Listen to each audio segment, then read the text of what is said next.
Good evening, sea beggars. Welcome back. Good to see you.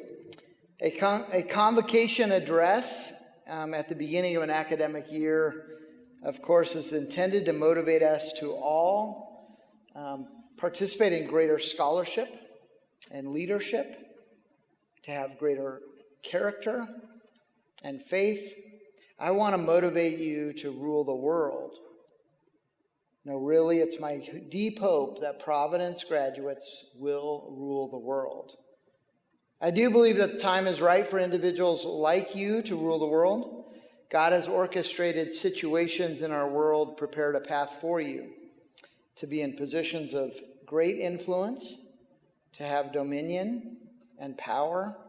As areas in our world seem to be imploding, now is the time, like Esther, that God has prepared you for such a time as this.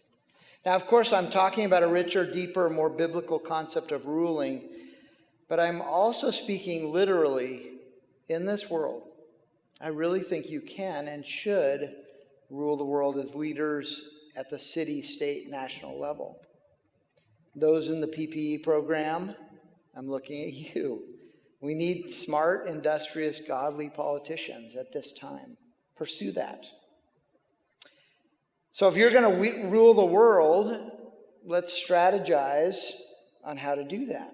When competing for anything, you should look at your competition and figure out ways to win. So let's take a look at the competition today. Living today, there are 4 generations. The boomers, those are the old people, like your grandparents. Gen Xers, like your parents, middle-aged, 45 to 60, the ones that think dad jokes are funny, right? Millennials, probably your strongest competition because they are emerging leaders today. And Gen Z, that's your generation, of course, and your peers, of course, are your competition too.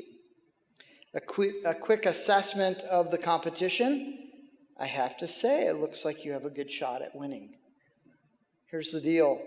Boomers are ruling now and they will never retire. That's actually a good thing for you.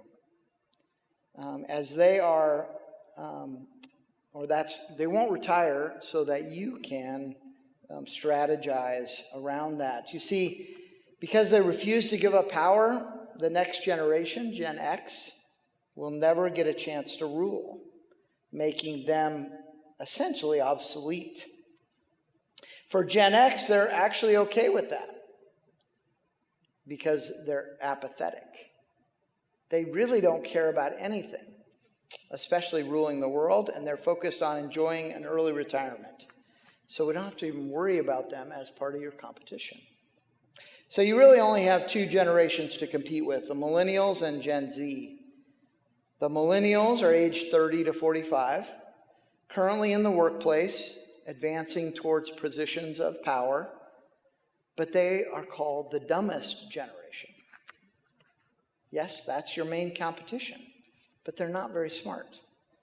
Of course, if you're a millennial and you're here today, I'm not talking about you, and being dumb is really not their fault.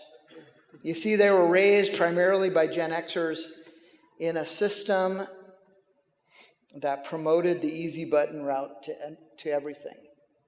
The principle is that if something is hard, we need to make it easier for you. Alongside that mentality, technology was booming, and technology was the answer to just about everything. After all, it makes everything so easy. Easy is not the path to growth, and that's true in the gym and at school, and really in life. Ben Franklin said, "What hurts instructs." The Bible says hard times produces perseverance, character, and hope. No pain, no gain is a universal principle. By making things easier in school, we've made students dumber.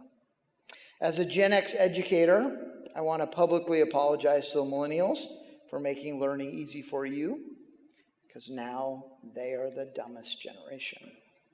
Too bad for the millennials, but that's actually really good news for you. Your main competition to rule the world is not very smart. So how do you get an advantage on the millennials? You be smart. How do you become smart? You work hard at your academics. Don't take shortcuts. Listen carefully. Think deeply. Read books. Write out your notes. Research thoroughly. Check your facts. And learn to spell for goodness sakes. I have good news for you. You will work hard at Providence. There will be times when your brain will literally hurt after a class discussion, after a reading or a lecture. That is your brain growing. Rejoice in those times of difficulty. You will become smarter and gain perseverance, character, and hope. If you find that a class is easy for you, challenge yourself to dig deeper. Come to class with brain-stretching questions. Continue classroom discussions over meals and into the night. Work out your brain. However, our world needs leaders who are not just smart, but who have wisdom. There are many examples of smart leaders who have made unwise decisions. And Providence will help you gain wisdom also. First, we start by fearing the Lord. Proverbs 9:10 says, "The fear of the Lord is the beginning of wisdom." Simply, we honor God and his word at Providence. We don't think we're smarter than God, so we look to his word in all areas of learning. Second, we pray for wisdom from God. Make that a daily prayer. Lord, help me gain wisdom today. Because James 1:5 says, if any of you lacks wisdom, you should ask God, who gives generously to all. So what do we know about Gen Z? Gen Z is known as the laziest generation. Again, not you. They have followed the lead from the millennials to not only do what's easy, but to do as little as possible. Shortcuts have become their mode of operation in school, and they're actually quite good at it. The laziness of Gen Z is not just in the classroom. In the workplace, employers are now refusing to hire Gen Z because they don't show up for work. And when they do show up, they're addicted to their phones. This is an interesting form of ageism in the workplace. But I get it. I remember speaking with a high school student who had a summer job, and he got a raise after a couple weeks of work. It wasn't really that he deserved it, but he was the only worker that showed up to every scheduled shift over those 2 weeks. You probably have had this happen to you because you're an outlier. You get praised and promoted for just showing up and doing what you were asked to do. Another example from the gym where I'm a member gives high school students free membership during the summer. What a great idea, but there's always high school students who spend more time on their phones at the gym than actually working out. Some do a set and then take a phone break for 15 minutes before the next set. One day this summer, I remember a group of high school students was sitting on the floor in the gym. They're gaming together on their phones. Not even trying to pretend they're working out. Unfortunately, there's a lot of examples of Gen lazy. The Bible calls this sloth. It is one of the deadly sins, and the book of Proverbs is filled with warnings against it. Today's those proverbial warnings would include phone addictions, endless scrolling, binge watching, and working as little as possible. But it's also addressed in the Ten Commandments. We often focus on the Sabbath with the fourth commandment, but the first part says 6 days you should labor, a command to work for 6 days each week. So obey that command, put in the work, and you will be ahead of your competition.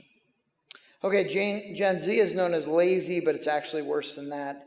Gen Z is not very smart. Again, this is not you that I'm talking about, and it's not their fault. Students can only be as smart as their teachers. There's an expression in education that if the teacher knows 10, the students will learn 9. If the teacher knows 4, the students will learn 3. It's an expression that basically means two things. Students can never learn as much as their teacher, and if you have a smart teacher, a level 10 teacher, there's a greater likelihood of you learning more. So seek out smart teachers. For Gen Z, most of their teachers were from the dumbest generation. Gen Z had level 4 teachers, so they can expect to learn at level 3. Again, I'm not talking about anyone in this room, so this is actually good news for you.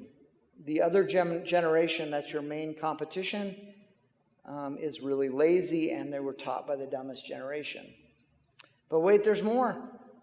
Gen Z were given smartphones to use during their early teen years, just at the most crucial time for brain development and development.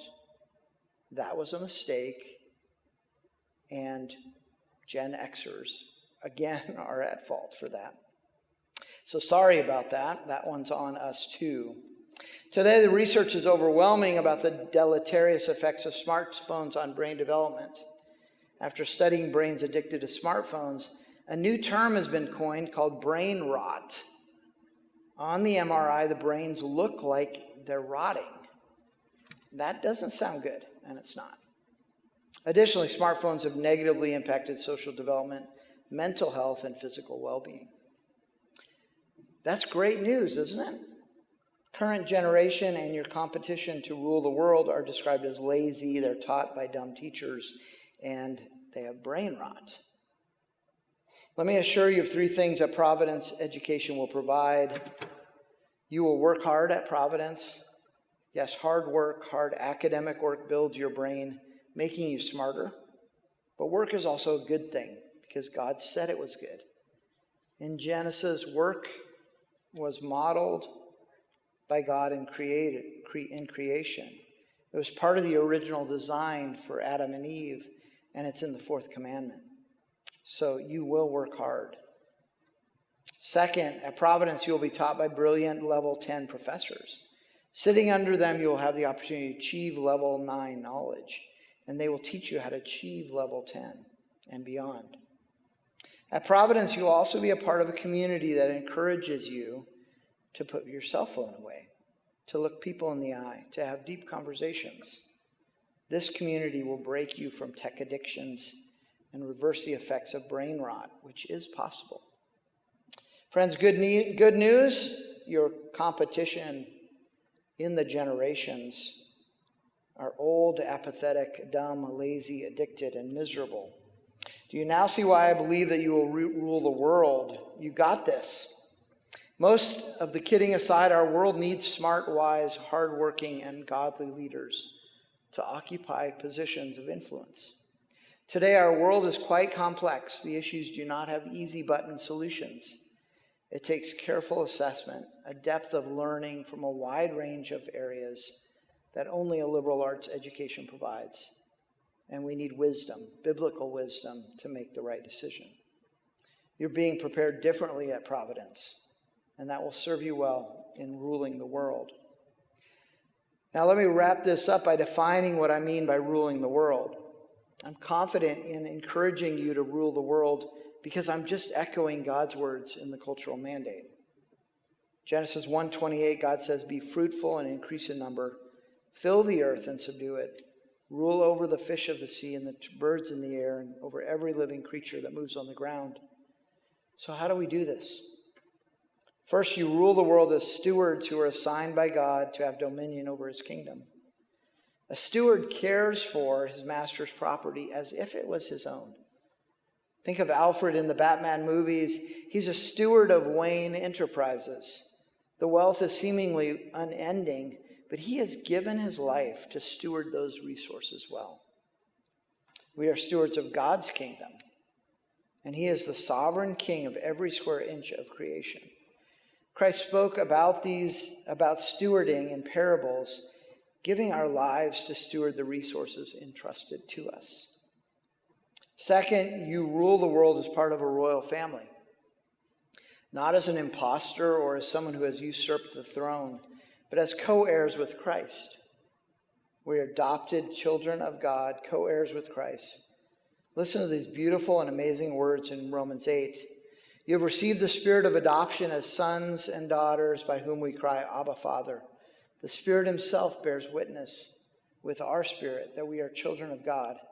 And if children, then heirs, heirs of God and fellow heirs with Christ. You are part of the royal family, so you should rule. Third, you're part of a body and are asked to rule your small area to honor the head of that body, which is Christ. For some of you like me, listening to someone tell me that I should rule the world is intimidating, terrifying, and overwhelming. God has placed you at Providence as a student. Steward your gifts well in this area for this time. Work hard and do your best as working for the Lord. That is how you will rule the world now. Then apply those habits of making wise decisions and working hard and use them to rule in other areas, future areas of your life. Some of you in our psychology program are preparing to rule the world as counselors. Wow, the world really needs you today. Godly wisdom to deal with complex situations of mental health. Talk about an AI-proof industry. You need to have deep relational knowledge, connections with those who are struggling, and wisdom to say the right thing and to prescribe positive steps towards life. Our world needs you to rule in that way. Others of you in our education program will rule the world as a teacher. During a career, a teacher will directly impact over 3,000 students and indirectly impact countless of others. What an amazing position of influence and quite a daunting responsibility. So much so that James said, not many of you should be teachers. But if that's your calling, rule the world in that area. Some of you in our business program will rule the world as a store manager. You will rule by being wise, hardworking, humble, and godly.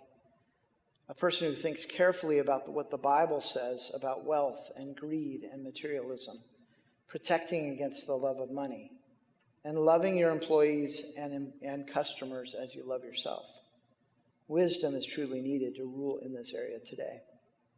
I could go through each academic program and show you how you should rule in future jobs.